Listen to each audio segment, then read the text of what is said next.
हर हफ्ते एक नई कहानी देखने के लिए स्टोरी लाइन चैनल को सब्सक्राइब करें और बेल आइकन दबाना ना भूलें। सास बहू और मूर्खनगर।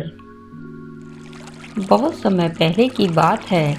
गंगा नदी के किनारे एक सास अपनी बहू के साथ रहती थी। सास का नाम था लीलावती और बहू का नाम था लता। दोनों का ज्यादातर समय भजन कीर्तन, ईश्वर की आराधना तथा खेती बाड़ी में व्यतीत होता था।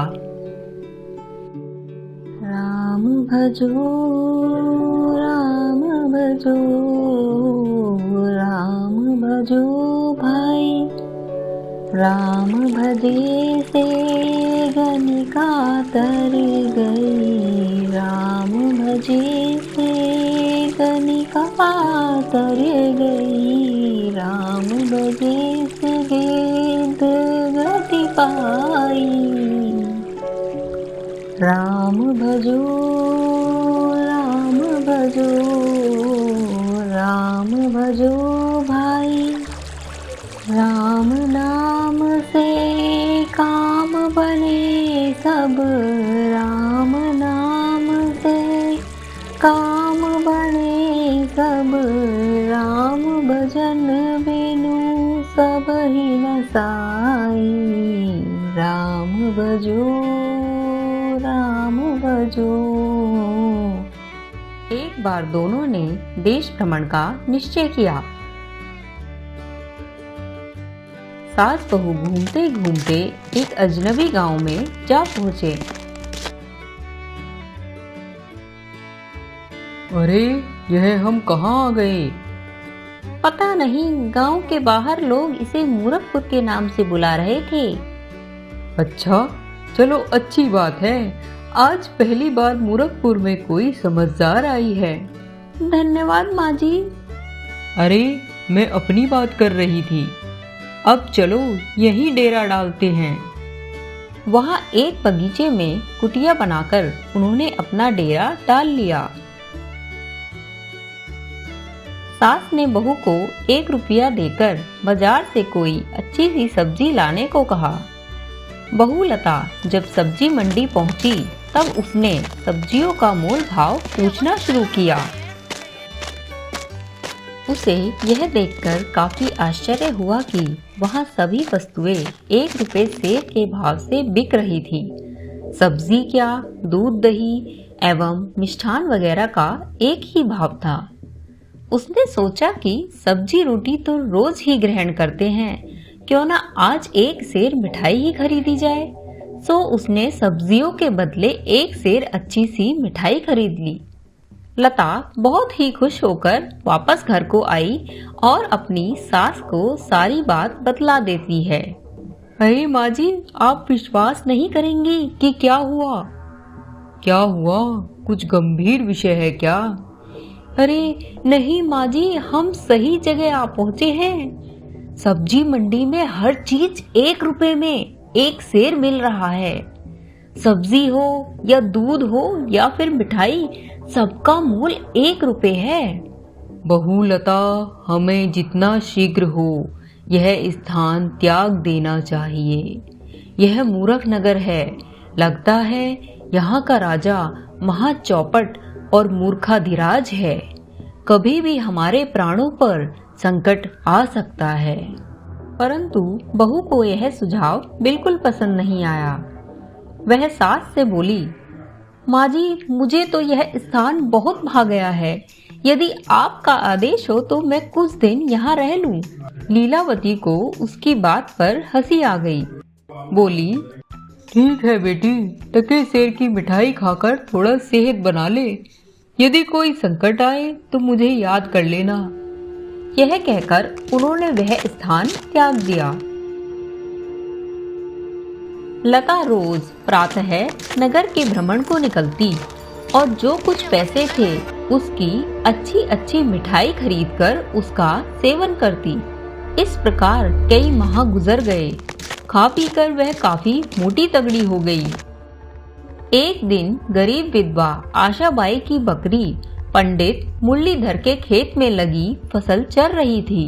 मुरलीधर ने गुस्से में आकर उस पर डंडे से प्रहार किया, जिससे बकरी मर गई। रोती कलपती आशाबाई न्याय हेतु राजा के पास पहुंची। महाराज, मुझे न्याय दिलवाइए, अनर्थ हो गया। मेरी बकरी को एक पंडित ने मार डाला। बकरी? एक साधारण बकरी के लिए तुम इस न्यायालय का एक अमूल्य समय व्यर्थ कर रही हो।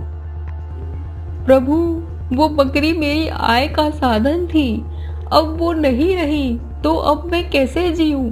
और तो और, जानवर हो या मानव, जान तो जान ही है। उसकी बातें सुनकर राजा ने आदेश दिया, जान के बदले जान ले लो। कोतवाल ने पकड़कर मुरलीधर को राजा के सामने पेश किया। राजा ने मुरलीधर से कहा, या तो बकरी को जिंदा कर दो अथवा फांसी पर चढ़ो। भला मुरलीधर बकरी को कैसे जिंदा करता, सो जल्लाद उसे लेकर फांसी देने पहुंचा। मुरलीधर दुबला पतला व्यक्ति था। फांसी का फंदा उसके गले में काफी ढीला पड़ रहा था। जल्लाद राजा से कहने लगा, माई बाप, फांसी का फंदा इसके गले के आकार से काफी बड़ा है। कुछ देर तक राजा चिंतन करता रहा और जल्लाद से बोला, जाओ और आसपास कोई भी मोटा दिखाई दे तो उसे फांसी दे दो। जल्लाद नगर कोतवाल के साथ मोटे व्यक्ति की तलाश में निकल पड़ा। जब वे लता की कुटिया के निकट से गुजर रहे थे, तब वहां लता गरम गरम जलेबियां खा रही थी। उसे देखकर दोनों रुक गए। कोतवाल बोला, लो, हो गया काम, हमें हमारा शिकार मिल गया। लता को पकड़कर वध स्थल तक लाया गया। उसने राजा से गिड़गिड़ाकर कहा, महाराज, मेरा क्या कसूर है जो फांसी दे रहे हो? राजा ने कहा, फांसी का फंदा तुम्हारे गले के नाप का है, इसलिए फांसी के तख्ते पर तो तुम्हें ही चढ़ना होगा। उसे अपनी सास की बातें याद आ गईं। वह बोली, थोड़ा रुक जाइए, मुझे अपने सास का ध्यान करने दीजिए। उसके ध्यान लगाते ही लीलावती वहां पहुंच गई। उन्होंने एकांत में उसके कान में कहा, देखा ना, टके सेर मिठाई खाने का मजा। अब जैसा कहती हूँ वैसा ही करना।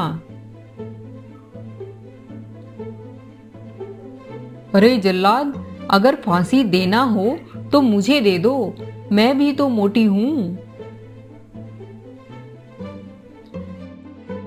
नहीं नहीं जल्लाद जी, उनकी बातों को मत सुनना। फांसी देना हो तो मुझे दे दो।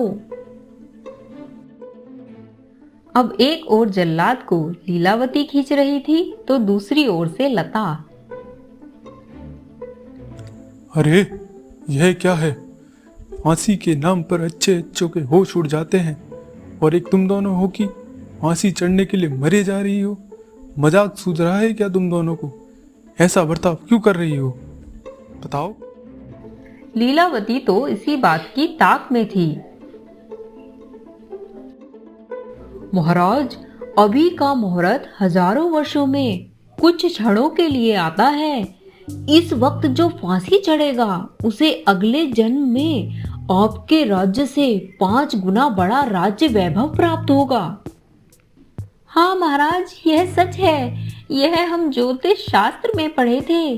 जो व्यक्ति इस क्षण में फांसी चढ़ेगा उसे अगले जन्म में चक्रवर्ती बनने का भाग्य प्राप्त होगा।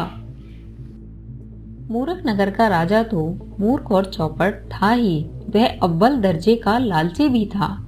वह सास बहू से बोला, कंगाल कहीं की सूरत देखिए आईने में अपनी। बड़ी आई है 5 गुना बड़े राज्य की रानी बनने। लाओ, मुझे दो फांसी का फंदा, फांसी पे मैं खुद चढ़ूंगा। यह कहकर उसने जल्लाद से फांसी का फंदा छीनकर अपने गले में डाल लिया और फांसी पर झूल गया। लता लीलावती के साथ वहां से तुरंत खिसक गई। लता को टके से मिठाई का पार्ट मिल गया था। धन्यवाद माँ जी, आपने तो मेरी जान बचा ली। अरे बहू, तुम्हें बचाना तो मेरा फर्ज था, और मैं कैसे किसी एक मूर्ख को एक और मूर्ख के हाथों मरने देती। यह कहकर सास हंसने लगती है और दोनों अपने घर की ओर वापस चल पड़ते हैं। प्यारे दोस्तों, मैं हूँ आपकी सुपर सासू और मैं हूँ आपकी बेस्ट बहू। आपको हमारी स्टोरी अच्छी लगी तो हमारे चैनल को सब्सक्राइब करें और बेल आइकन को दबाएं, जिससे हमारी लेटेस्ट स्टोरी की नोटिफिकेशन आपको सबसे पहले मिले। और हाँ, साथ ही कमेंट करके बताएं स्टोरी में आपको सबसे अच्छा कौन लगा, सास या बहू। जल्द फिर मिलते हैं प्यारे दोस्तों, तब तक हंसते रहिए, मुस्कुराते रहिए।